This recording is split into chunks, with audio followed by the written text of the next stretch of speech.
Mr. Toastmaster, fellow Toastmasters. At about 1:30 a.m. on September 28th, I was awakened from a deep sleep by a phone call. It was my little brother Tony, and I will never forget the words that he spoke to me. In his deep voice, he said, "Erica, Priscilla died. She was in a car accident." Priscilla was our only sibling. She was the middle child. She was 41 years old.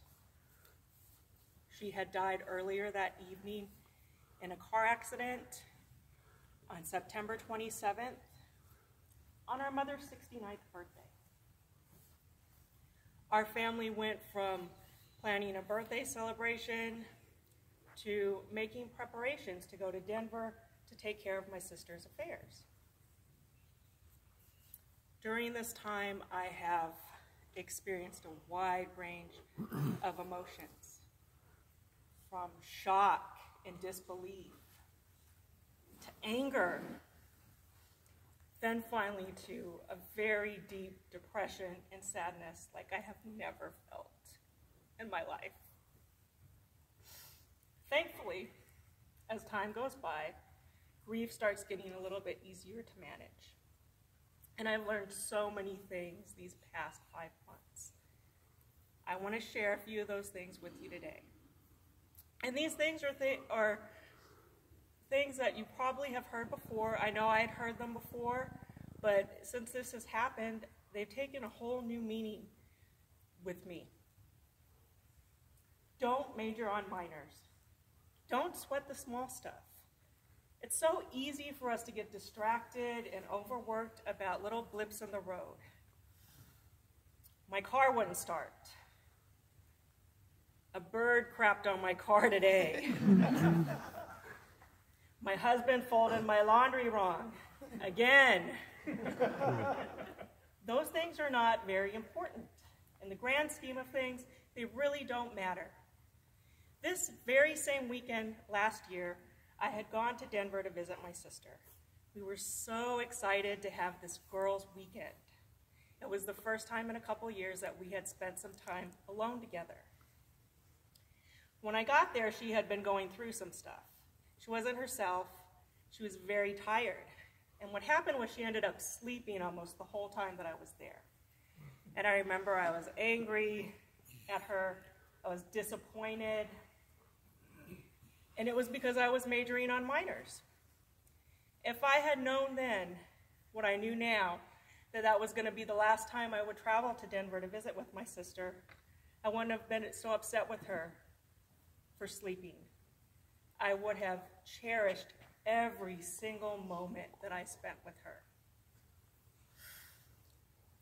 The next thing I want to talk about is material possessions are nothing. I know, we all like our stuff. I love my stuff. Going to clean out my sister's apartment was probably one of the hardest things that I've ever had to do. There was a point towards the end where we had separated everything from what we were going to donate to what we were going to take home. I had gone down the stairs, taken a load to my truck, and I was feeling okay. And then I remember walking up the stairs, and we had moved almost everything that she owned that we were donating into the hallway. And I come up, and it's an area like this. And I looked, and I just stopped. Just hit me. She's really gone. I seen her bed, her couch, pots and pans, all those things. And I paused for a second just to take it all in.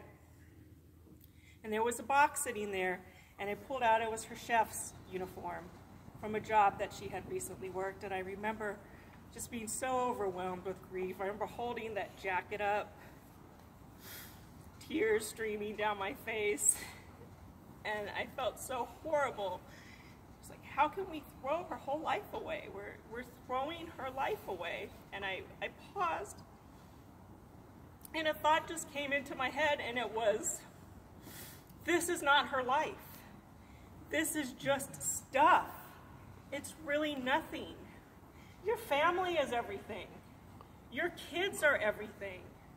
The memories that you make, the things you do for other people, that is everything. Those are the things that you should be focused on, not just buying more material possessions. The final thing that I want to talk about, the final lesson, is getting old is a privilege. Yes, I said privilege. My sister was 41 when she died. She will never be 42. I turned 43 January 1st. And I'm always the person that I hate my birthday. I've always hated my birthday so much. This year was a bittersweet birthday. Part of me was very upset. My sister was no longer here to be that first person to call me and wish me happy birthday. She was always midnight, happy birthday. And if I didn't answer, she would leave me a very nice message. Another part of me was very happy to just be here for another year. I made it another year. My sister didn't get another year. I got another year. In closing, I want to say that, ask you, what will you do with the privilege of getting older? What will you do with another day? Will you major on minors and sweat the small stuff? Will you work really hard just to buy more material things?